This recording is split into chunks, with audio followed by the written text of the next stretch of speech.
What's going on, guys, and welcome back to our Surviving Java series. Today we are going to be working back in our tree farm area, and I've got some supplies here, and if you could tell by the wood and the colour, we are going to be working on the most pointless farm for me, because I never use the box I'm actually building with, is the cherry wood farm. Now, the design is a altered version of one I have found, I think it was on Planet Minecraft. I'll put the link of the actual one that I'm using down below. In case you want to get the original version, I will also show you the original version later on after I've actually got it built in this survival world. But it does mean, because of how large it is, because it's similar sort of scale and size as the... I need to try to remember which way I need to go. Is it this way? I think it's this way. Because it's around about the similar sort of scale as what a mangrove tree farm would be, it means that it would take quite a large building to cover it all up. So we're going to be digging it into the side of a mountain, hopefully. Possibly behind or down the side of where our multi-tree farm is what I'm thinking. But we can have a look once we get over here. I also need to do this hallway. But obviously it's got to be wood themed or western themed. I think western themed would look better. And of course it's night time. We should have a bed somewhere around here. Give me a bed. Thank you.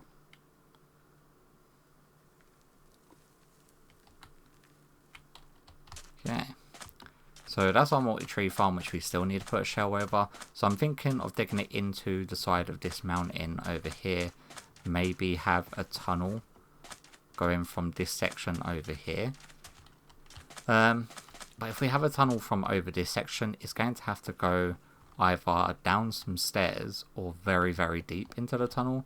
So what I'm thinking is, ow, stop flying into crap, is to have a tunnel like over here. That way we don't actually have to go that far in order to have an area that's going to be big enough to cover it. And that is going to be the plan. I'm also missing my shovel. Okay. Here. Let's grab a shovel out. I don't know what I've done with my shovel. I know that I had one when I left off last time. Yeah, God knows, unless... Yeah, it's definitely not on me. Unless I put it away when I was getting the resources aside for this frickin' thing. Also forgot that, we are wearing leather armor just to sort of match this area, and I need to be a little bit more careful because it offers no protection. It's like 1.5 bars of actual armor points. So yeah, let me dig out this area. We're going to jump into a time lapse of me actually knocking this thing out, and once it's built, then I'll probably take you into my test world to show you my version as well as the original version, side by side, just point out the sort of differences that I've done in between the two of them. But yeah, let's just jump straight into this time lapse.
And it is finally done. It didn't actually take too long. It took a lot longer digging the section out rather than it did actually building the farm. But what we can do is jump into FreeCam, and I did give it a test run just to make sure that it was all functioning fine, which it is perfectly fine. And then we've got a little storage room with the ladder that leads up to it. I do need to finish decorating off this hall and obviously blend back in the surroundings and do a proper entrance, because I don't really want it to be all like pink and flowery coming out into the Wild West area. So we may do a sort of like mine looking entrance with some dark oak wood that leads into the actual cherry wood storage room. I think would be the best bet, rather than having like a pink no, you know what, I'm not even going to finish that sentence, otherwise it's not going to sound right regardless of what I say.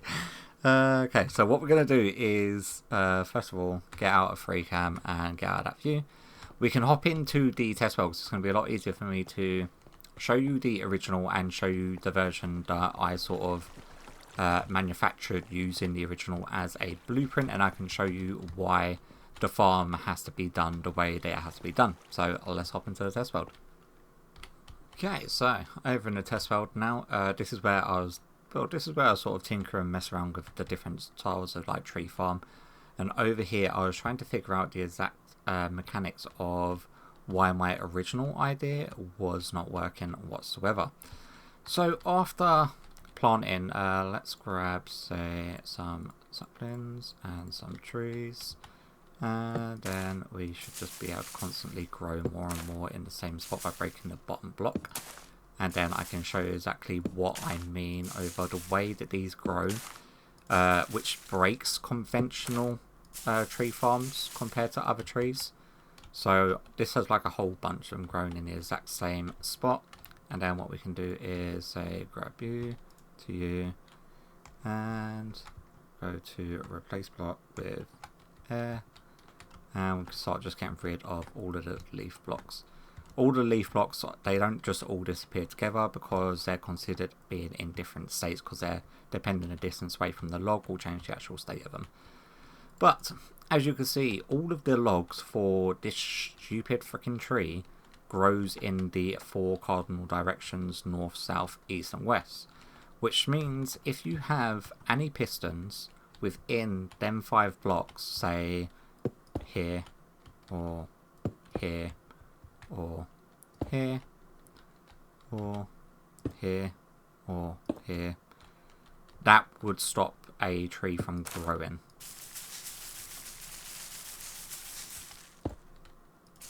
There we go. So anything within this 3 blocks, so the center block, this one, and then this one, will stop it from growing. But as soon as you put anything closer, it will just block it from growing. So the conventional tree farms of having piston walls, which is what my idea was with this farm, is to have multiple being grown simultaneously. So you sort of go back and forth in a minecart, you plant them there, the bone meal gets spat out by all the dispensers, they all grow up, and you have a big piston wall that pushes the entire log. And I was going to have a big blast chamber, but then after tinkering with it and figuring out that no sort of conventional, the only way to have it is if you had a sort of like triple piston extender to push that block from that distance and still get it far enough away.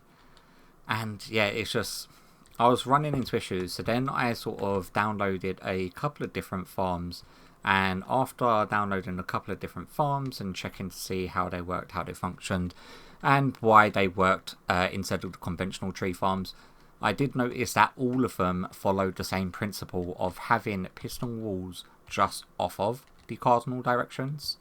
So rather than having a piston wall just on one side pushing logs in one general direction, they have 4 sets of piston walls pushing the logs in a general direction. So you have this corner with TNT duper over that side, and this corner with TNT duper on this side. Now, the TNT Dupers are ones that I've also not seen or used before. There was a friend of mine that actually sent me a similar one that works without using the dead coral. And what it does itself is, as it activates this, or activates the TNT, it opens the doors, the gate, for a very split second to allow that TNT to start falling. But at the same time that happens, this piston sort of extends and pushes the TNT back over this way, so it sort of glitches it, so you have one sort of ghost version of it that drops down, and then the solid version of it gets pushed back over this side.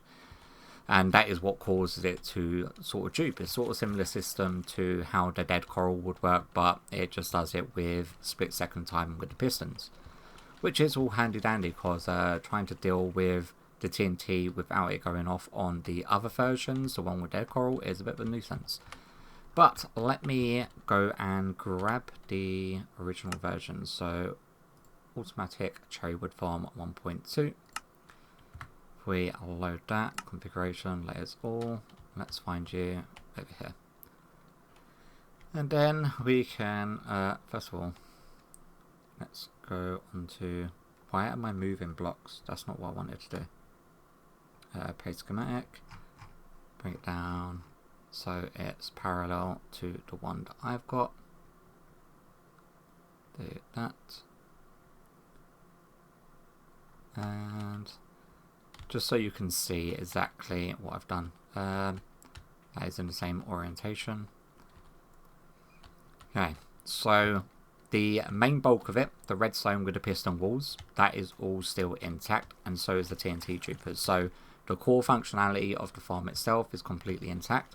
What I've done is obviously done a whole bunch of block swapping to match my theme, and then I also removed their entire bone mill section that sort of branches off over this way. Because in order to get to the growing spot on this one, you actually have to jump on the side and go into the water to then get up the ladder to get to it. I did not want that. I didn't like the idea of this wall being here either, as well as all of the storage for the bone mill being there. So I redone the collection system underneath. This one has like a whole heap of, let's get rid of the actual ghost schematic, a whole heap of hoppers just going in a constant loop round and round, and then it sort of goes over the filters for the cherrywood and sticks. And then there was another thing like the storage section for this one. It was off center from the growing spot, which I didn't like. So what I ended up doing is knocking out the entire collection system, rebuilding it from scratch. I moved our bone storage, our bone mill storage collection down to here, and we've got it going up in a dropper elevator up to the dispenser, up to the top just here. That way we don't have all of the bulky chests coming off of this side. And I've also hollowed out the middle bit and lined up the storage so that way we can actually go straight up and down from our storage room up to our growing spot. I did actually block this in with the survival world as well. There. And then we can go up here to the growing spot. And then to turn it off and on is down in the storage room as well. So that lever just goes down there. And then that feeds the dispenser up top. And what I can do is it'll be a lot easier for me to show you actually. First of all, before I do that, because I've got a bad habit of doing stuff without taking screenshots lately, which is really annoying. So if we want to get an angle that actually shows what it is. Well, I'm pretty sure the title would do that anyway, but yeah. You know, let's just side by side. And snip. So it's easier for me to show you the actual growing because this way I can have infinite saplings in my pocket. If we go /player, me use interval, say 50. Is that right? Yes, it was. So each time the tree grows, am I still planting?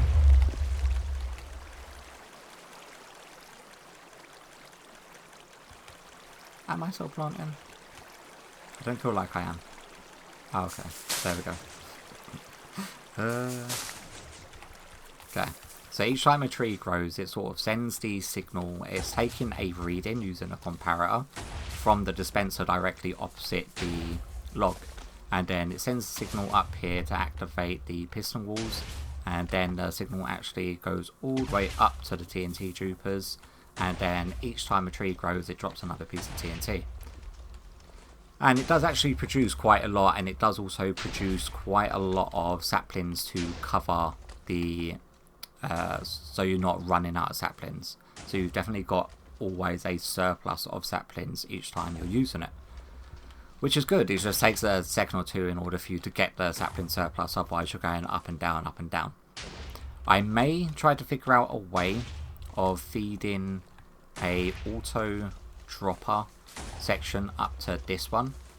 So rather than you throwing all of the saplings into this double chest to spit out to you each time, to have the saplings actually being taken up to this dropper automatically for this farm. But I'm not too sure how I would do that. I could probably run it into this section here and then have it going into there, and then have it like going down deeper, feeding off of the first sapling chest, which would be over on this side here. So it comes down and then wraps around here to a dropper elevator that goes up this section here. That could be a way, but that may be an alteration I make down the line. But I wanted just to show you, because obviously the core functionality of this farm, not my design. I attempted to do my own sort of unique spin on a tree farm. Now this one will work for some trees, and it will be one that I use somewhere down the line, but it's obviously one that I can't use for the cherry wood.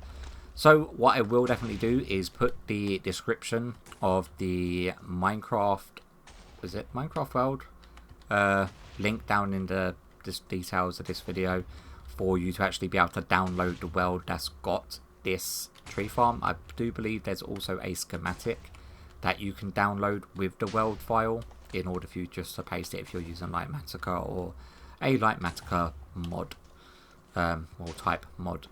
But I'm going to keep the one that I've sort of altered, because I don't like just copy pasting other people's farms, and I try to avoid it as much as possible. But with the Cherrywood farm, now obviously I cannot tell you whether or not this person who designed this one that I am using as inspiration to sort of mimic the functionality of, I can't tell you if this person's design is the original version of the first person who came up with it. I'm giving them credit because that's just where I got it from. So if you do find out that someone else has done this before this guide, that's for you to take up with them, not me. I just found that one, okay? I'm giving credit where credit is due. Whether or not that person is doing, I don't know. But nevertheless, let's jump back into survival. Okay, so I spent a little bit of time polishing off the entranceway, or the tunnel that leads to our Cherrywood farm. I just doubled up on the extension because having it just the end, just where the storage is, it felt a little bit shortcut where it just went straight into it. So I have sort of done another section here. I'm not too happy with just having the shelves as like a pertaining wall, but I wanted it to sit back from this one, so I may get rid of like the two lots of middle shelves and have something else there. Oh my god, I put all my tools away when I keep on having a habit of doing that. I put all my tools away to stop me getting them muddled up when I'm building. Do that. So what have we got? White terracotta. I think that would work a little bit better, just to break up the pink walls, because it's not like pink and it will just hopefully break it up just ever so slightly, but keeping the texture and the tone for this section here. Let's get rid of you.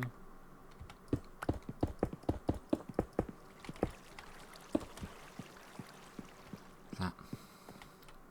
You know, I think that would look really nice if you had dark oak shelves along the top and bottom as like a study type room. It's got just the perfect sort of tone and texture. But it definitely looks better than having just a full wall as cherry shells. So let's get rid of these guys.